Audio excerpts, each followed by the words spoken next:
Hi, hello. I'm Diego Castilla. I'm here with Mike Norwich, president of Odessa Enterprises. For people that didn't know, I used to work for Mike almost 2 years ago. I was here for 2 years, and I decided to start this project because I think El Paso is a place that can be overlooked sometimes, and I think there are very interesting personalities here in El Paso.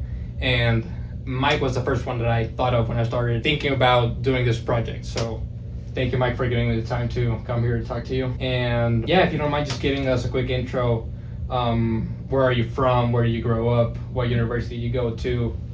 And yeah. So as you mentioned, my name is Mike Norwich. I'm the franchise operator for Jack in the Box in El Paso, and I've been the franchise operator now for almost 35 years. I began here as just a regular employee. The Jack in the Box organization, my dad was one of the franchise owners at the time when it was 5 stores originally in El Paso, and that was in 1986 that he took over. 1992 I came down, started at ground level, became kind of the go-to restaurant manager for a few years here, managing stores that don't even exist anymore, including one that was downtown in the plaza, and had various positions in the organization before becoming franchise operator. Like I said, that's whole career here has been about 35 years. And so I'm from California originally, very much a Texan in every way now, and this is a great community, and I've enjoyed my tenure here as the operator. So you're from California originally, then went to U of A. U of A. Yes. Sorry, U of A. Yes, there's lots of clues there in the office. I told you, so no excuse. Get it right. It's University of Arizona. Yes. And then came here to El Paso right after college? No, I spent 4 years in the commercial real estate business. In Arizona?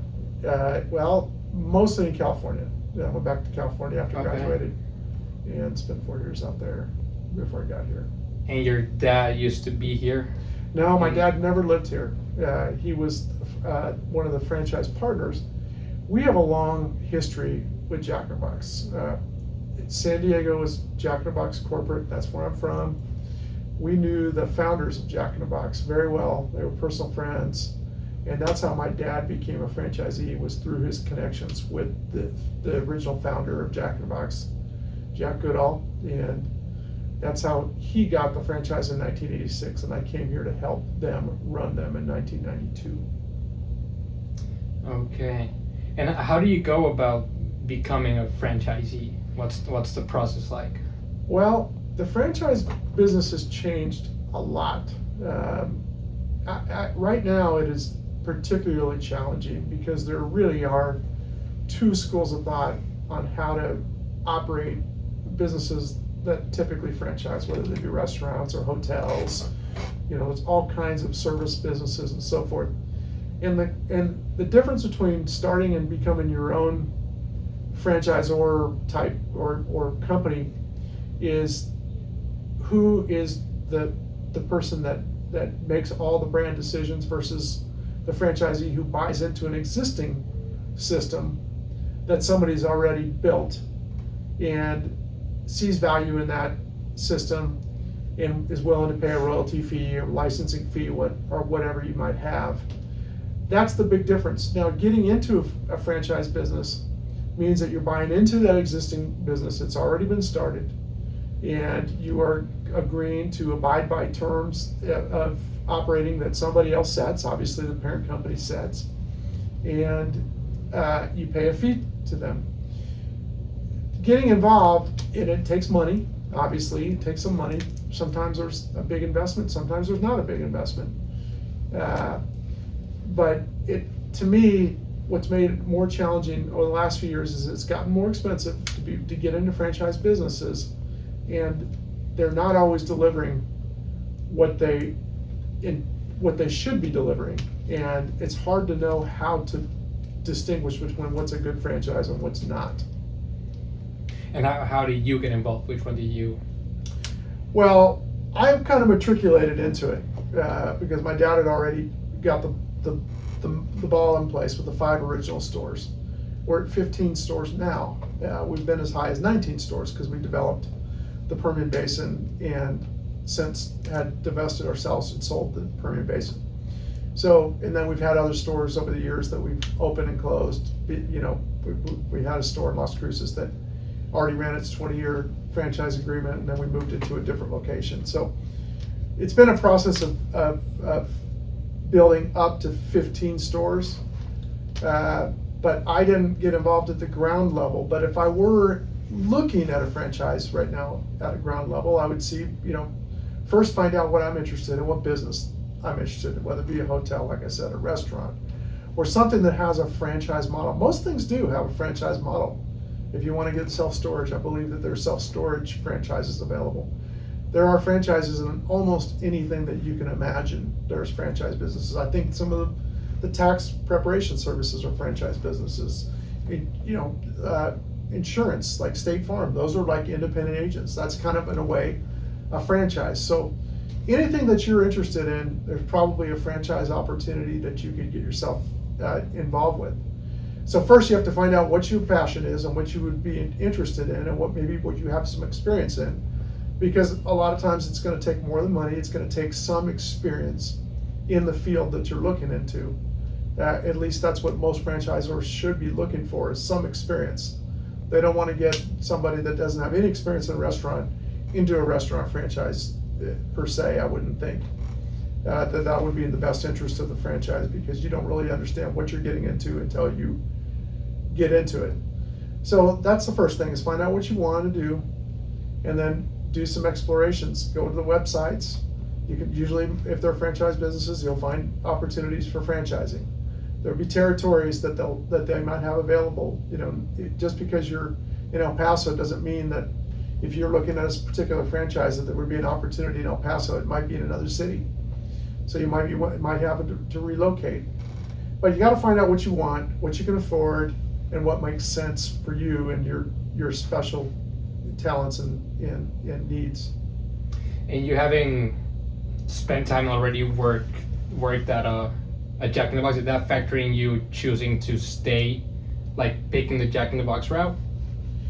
Well, I didn't have the experience before I got here, but of course, growing up, I work in restaurants and fast foods and so forth. So I have that experience, which most kids have some experience, probably not so much today, but I had that experience, which isn't really enough to qualify me as a franchisee by any stretch of the imagination. But at least I learned to appreciate that restaurant business is very hard work, and it is extremely hard work. It's probably one of the hardest industries there is as far as work goes, especially if it's a busy place.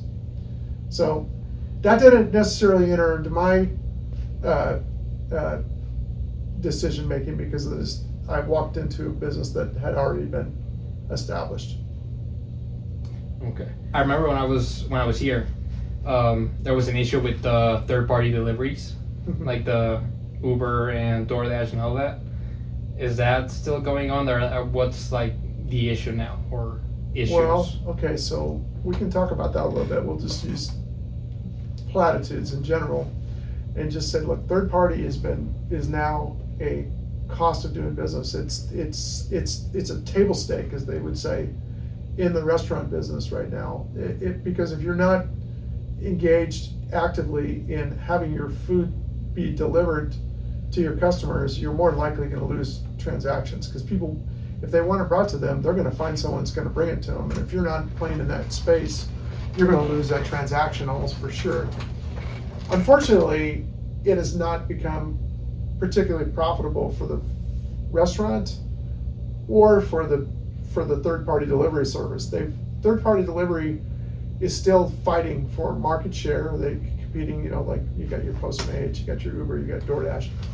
It's still highly competitive for them to own, the business. And obviously, competition is healthy for the consumer, but it keeps their prices in check. And of course, we have, we've got laws against monopolies and companies being monopolizing markets. So you have to have more than one player. Obviously, you can't not have more than one player. But they're struggling for profitability, and they are taking it out, unfortunately, on the restaurants themselves, we pay the fee for providing that service to the guest. We collect a little bit of a premium from the guest, but it's not enough to offset the fees that we have. And so that's the problem, is that third-party deliveries become less profitable sales for us, but it's something that we have to have. And so it's kind of a sticky point. Uber says they're not making money, DoorDash says they're not making money, and the franchisees aren't really making money, and the customers are already paying a pretty high price for it. So it is a difficult part of business right now to figure out how it's going to work over the long haul, because it's not sustainable for the franchisees to be giving up margin right now. It's not sustainable for Uber and DoorDash to be losing money on transactions. And at what point do the customers say, we don't want to pay a premium for it either?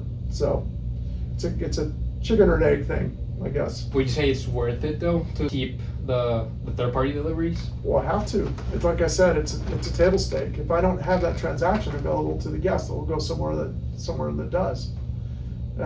And so I have to take the diminished margin or decide to give it up. But it's barely profitable for us. It's less profitable than if a customer comes into the restaurant, and they don't pay as much when they come to the restaurant either, because they're not dealing with the delivery fee that they have to pay to have something delivered to their house. It is less expensive if you come to a store, and I make more money. So it's a better proposition all the way around if you come to us than for us to go to you. But it is a table stake, and you have to have it. And here's another thing that I'm very interested about. Because if I remember correctly, when you started, you bought the first store or the first two, right? Or am I wrong? I built the new stores here in El Paso. I built them. We didn't develop until I got here. And so. But when you first got in, didn't you buy? No, my dad had the five. Location? My dad had the five original and built 5. Oh, okay. Yeah. And how do you go? But the first new one that I built was down here in 2004. Which one was it? Right here. Oh, this one? Yeah. Okay. Yeah, the rest of the stores were existing, or my dad built them before I got here. Okay. Yeah. And then how do you go about building? Do you reach out to corporate and they give you a location? Yeah, no. And I have a little bit different situation than most franchisees, because most franchisees are operating in what we call mixed market, where they have more than one franchisee in a market. And here I'm an independent market. There's no other franchisee here and company's not here. So in other words, I could basically submit any site here that I wanted to corporate, and they would give me a thumbs up or a thumbs down and say that's an approved site for you to build a store. I've got a fairly decent understanding of market points and where strategically the best opportunities for us would be. So I haven't had them dispute any of the locations that I've submitted over the years, and I don't expect that they would have any dispute with any of the sites I submit. But that's the way I do it. I find a site, I would submit it to them, and they would make me sign a development agreement, pay a fee for that, and then I could begin the process of designing and getting a store built and opened. And do you have someone scouting locations for you, or do you do that yourself? I do it myself. I do a lot of my own things here, for good or bad.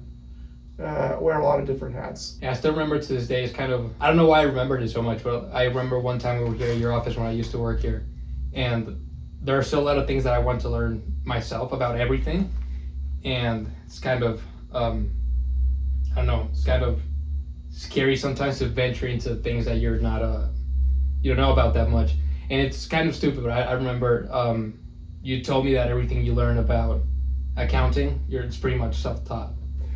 Well, yeah, that accounting was interesting because I kind of found myself in the leadership position here after a few years of running restaurants and not really understanding the business. Obviously was not doing very well at the time, and we were a very small operation in general, and needing to have a better understanding of accounting that went beyond my education from the University of Arizona. And so I immediately enrolled in the same classes I'd already taken at University of Arizona like 5 or 6 years previous. I took them all again because it's one thing when you're going through and getting your degree to try to make sure you're doing the best you can and get as good a grade as you can, although I probably didn't get a very good grade at Arizona. But then all of a sudden when you need a particular skill set and you're desperately trying to learn, so I went back and I re-enrolled at UTEP and retook the same classes I took already at Arizona. So yes, that's the recollection that you have. Yeah. So but I was very eager to learn at that point, much more eager than I was when I was in school the first time. So I did very well. Going back to the building and location scouting topic, how do you pick what about the locations make you say like, okay, this is a good spot? So sure. I remember when I was here, the one you built was in Horizon. Mm-hmm.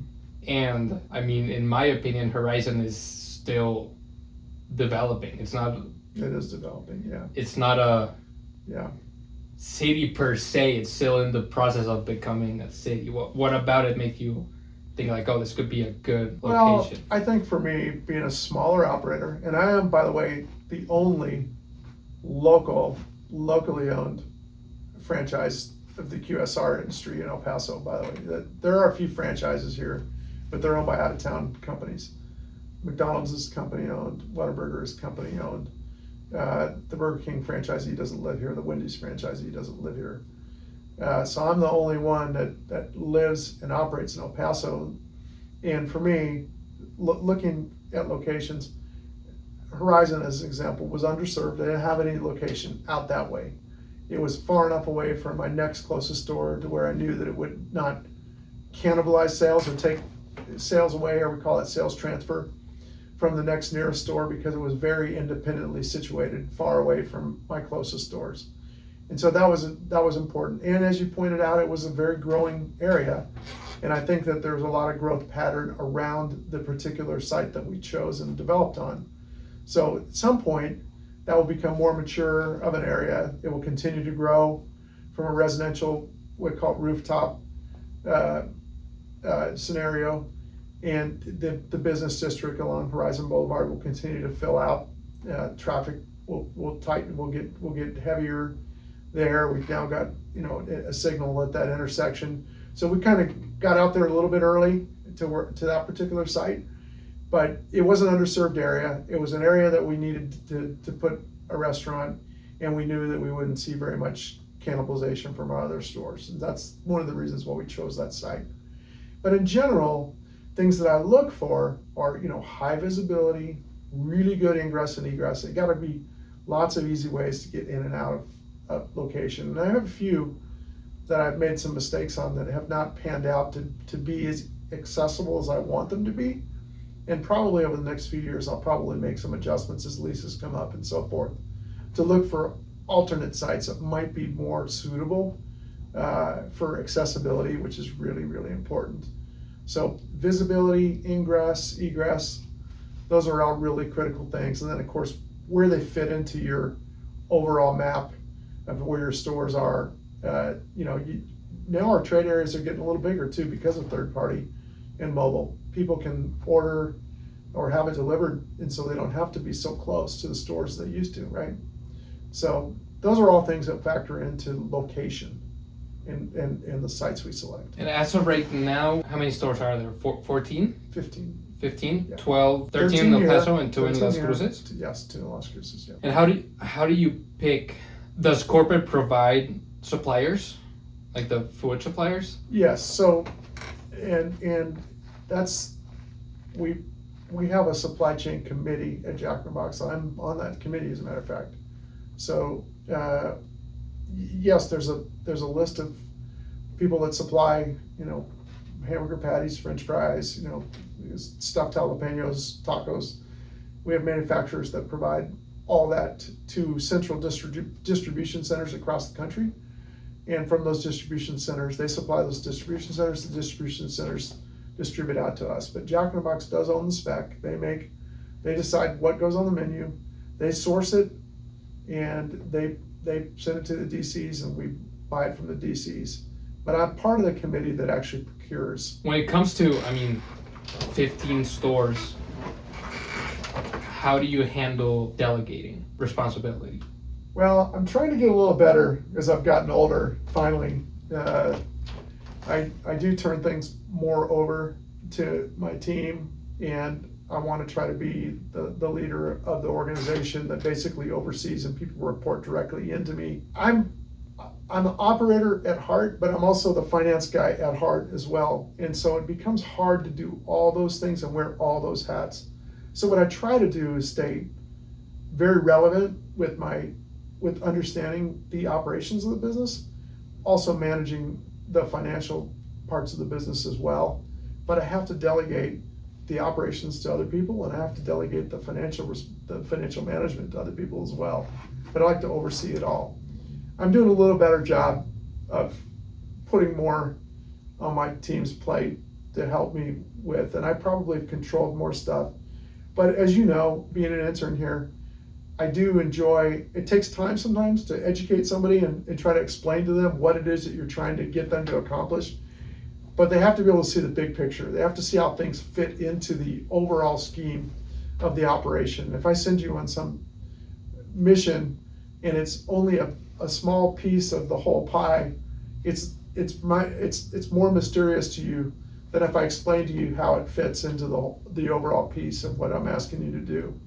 And so it takes time sometimes to delegate, but it's a good art that I'm just really learning after 35 years to get better at. Yeah, and I remember when I was here, it was my first office job ever. And so I remember when I did calls or whatever task I had, it really instilled in me the follow up versus follow through. And then, because I remember I did something and then I came back to you and you were like, okay. And then, where are we with this? Yeah, to factor in obstacles or like to think in the future about what we could do if something comes up or what.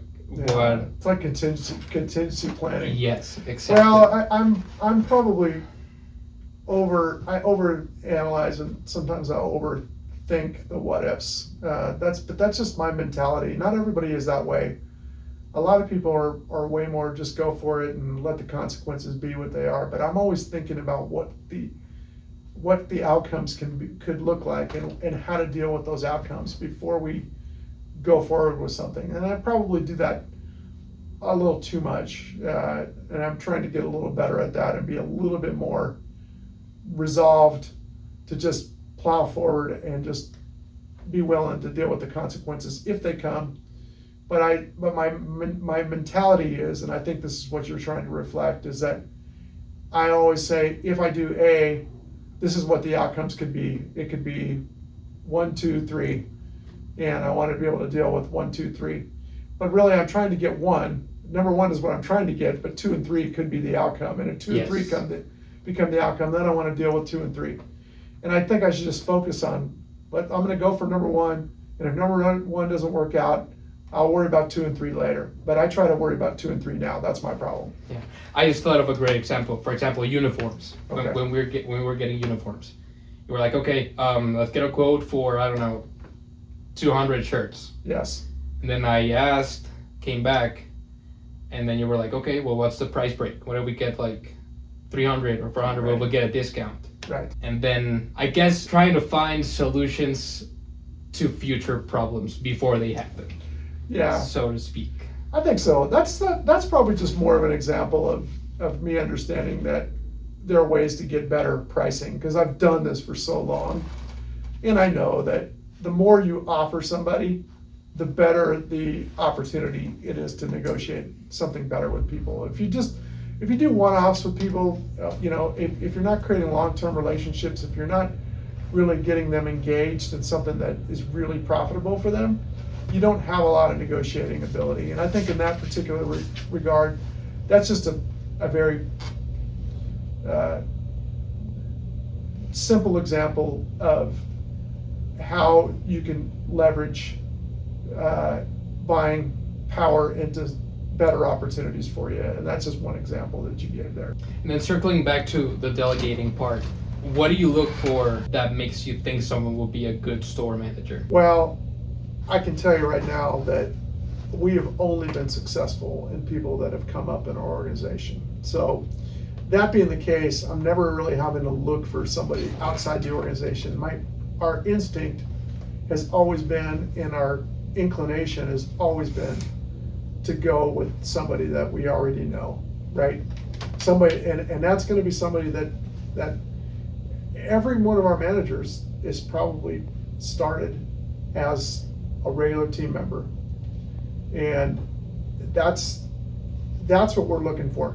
But in general, if you want characteristics, okay, a sense of responsibility, hard work ethic, somebody that works hard, somebody that's very hungry to lead and be a leader. Those are things that really make good managers.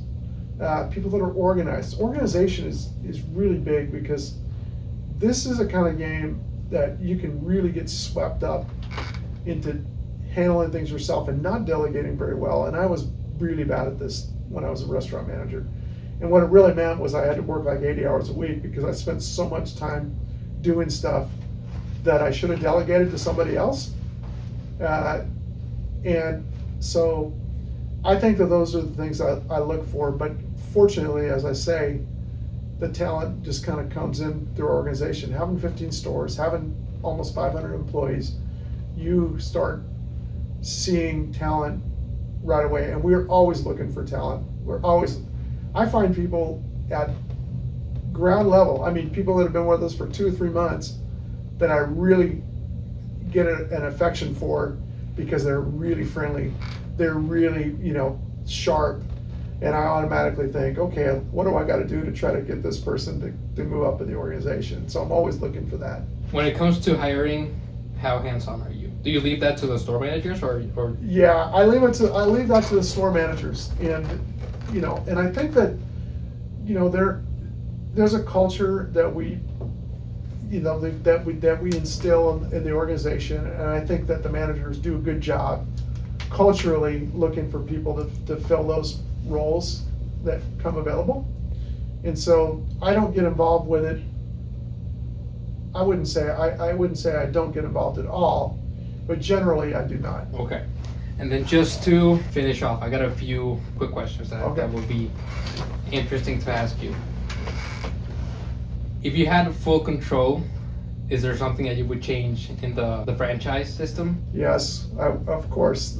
There's a lot of things I would probably more than ever now. I'll be careful what I say, just in case this video becomes material. But yes, of course, I think one of the things, and this is something I would share with corporate, and I have shared with corporate. There are certain things that regionally do exceptionally well in some markets that don't do well in other markets.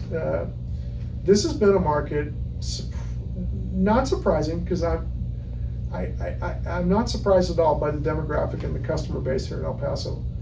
But this really is a market that appreciates the premium products that we offer, and that's not the way it is at all the Jack in the Boxes. And I think a lot of it has to do with the fact that we've remained very price competitive here. I've tried really hard to, this, I looked very hard at competitive pricing, right? And I want to make sure that Jack in the Box is always the best value in town. That's always critical to me. And so that's kept even though the margin pressures are really, really fighting against me right now, my inclination is that I can't pass price along to the guests. And so I've stayed very static, mostly on my pricing the last few years, even though the margin pressures have been really high. That's because I'm trying to stay, the better value than my competition. But because I've done that, people have really liked the premium products that Jack in the Box has introduced. And so I do better with premium offerings. When we offer something that's really high end and really good, a smash burger, for instance, we do extremely well with a product like that. Whereas in a market where they might be more, Jack in the Box might be more priced higher than the competition, and the customer doesn't see the value so much, they may say, "Guy, it's just a little too expensive to buy that product, so I'm going to buy the cheaper item." I'd like to see us lean into premium products more, just because I've done better with premium than other markets have done. So I'd like to see a little bit more autonomy on a market by market basis to have a little more flexibility with the menu offerings. That would be one thing for sure that I would like to see. I could do a lot of other things too. I would change a few things. A lot of things are really good that I would never mess with that are fantastic at Jack. But there are a lot of things that I probably would change if I had full autonomy. Is there a lot of oversight from corporate when it comes to how you manage the branches? Yeah, and I think you want that in a franchisor. You want there to be standards, and they audit us frequently. And they come in, they check and make sure your stores are well run or clean. You've got friendly people, that your speed of service is good. They check those things on a regular basis, and then they send consultants down that help you work around issues that you might have to address some of these concerns. But you want that as a franchisee, because if you don't have that, even though you could be a fantastic operator, the guy down the street, the other operator, might not be a good operator, and you want somebody to make sure that they're holding that operator accountable for running good restaurants. And so yes, you want that accountability from your franchisor, and a good franchisor will make people be accountable, make operators be accountable for maintaining brand standards. You want that. This is kind of like, well, not a personal question, but something that I'm interested in. You used to own Ripe, Yes. right? You sold it. What's the difference, or how different is it operating, I guess, a local restaurant, I guess we could say, to It's a huge. franchise? It's huge, and I love Ripe, and it's a great place, and I'm so glad it's in good hands right now, because those are my people that are running it too. So it's in great hands. But there is a big difference, and I got into it. Really, the reason I got into Ripe in 2014 was because I thought, here's my chance to run a restaurant the way that I want it to be run, right? Not a franchise model, it's an independent model, and I get to make the decisions on how it gets run. Well, that's good and bad. You get to make all the decisions, but there's a lot of decisions to be made that you don't have to make in a franchise because they're made for you, right? So it turned out to be overwhelming the amount of responsibility that an independent restaurant has. Not to mention the fact that when you're a multi-unit operator to begin with, an independent restaurant like Ripe required a lot of hands-on that I wasn't giving it, and I was having it be operated by surrogates that were fantastic, by the way, and have done a great job running it when I'm not there. But I really believe that an independent restaurant like that is better run, in hindsight, of course, is way better run by an owner-operator that's there all the time and on site and taking care of things and making decisions about the menu and making sure that everything's buttoned up. And that's something that I wasn't able to do as effectively as I thought I was going to be able to do. And so I think Ripe's in better hands now than it was when I was there. I sure had fun with it. Loved all my customers. I still love them. I love going up there. I love the team up there. But it's a different animal altogether, and I really thought when I got into it, it would be more similar. After all these years in the restaurant business, would you say you base your business decisions on data or gut feeling, like instinct, I guess we could say? I would say it's probably, it's not completely analytical, if that's what you're suggesting, because I think a lot of it is gut, but it's related, but it's not really unfounded, because I spend so much time in the community, I spend so much time in the restaurants, I spend so much time understanding who our customer base is, understanding who our team is, and so you can make educated decisions based on what you know, okay? That's not necessarily analytics, that's gut to some extent, but it's not completely baseless decision making, because you do have experience and 35 years of experience in the community, in the market, understanding the market. Yes, it seems like it might be theoretically gut because it's not driven by analytics, but it has some foundation to it because of the experience I have in the market. I think when you get experience, I think it's more educated than just gut. Okay, and then last question to finish off. After 35 years, if you could go back in time, would you still get into the same business, or would you have picked something else? Well, the business has been great to me and my family, and I have made some amazing friendships and a lot of relationships in the community from it. So I would say I would do it all over again for sure. There's definitely been some things that I probably would have done differently, but I don't really have any regrets. I mean, I could have been a lot larger operator. A lot of franchisees got really big, but a lot of those guys that have big operations have big problems too. And so I'm right-sized, I think, for me, and I feel very blessed. And I would do it again. I will give you an example of this. I did the math on this because I was at a store the other day, and through the drive-thru, one of my former employees came through the drive-thru. And this person, I didn't realize had been gone for like 14 years, but I do remember the young lady. And I thought to myself, this is not the first time that I run into people that have worked for me over 35 years. If you figure you have 500 employees, right? And there's a fair amount of turnover in the QSR business, I think I've figured out that I may have had 10 or 15,000 employees in any given, over the years. And those people, many of them stay in El Paso. So everywhere I go, I find people that tell me that they used to work for me, and that's kind of a blessing and a redemption, especially if they tell me they had a good experience and they remembered me. And I try to remember them too. I frequently do remember quite a few of them, but that's been a blessing. Yes, I would do it all over again. That's great. And as you said, yeah, I worked here for 2 years or almost 2 years, and every time I saw Mike go into the store or something, I saw the staff smiling, hugging him, laughing with him. Mike's an amazing boss. And if you're in the El Paso area or Las Cruces, go try the Jack in the Box restaurants. They're great, managed by a great person and a great boss. And thank you so much, Mike, for giving me the time to come and talk to you and ask you some questions, just to pick your brain a little bit. Thank you so much. Well, it's my pleasure. Thanks, Mike. Thank you.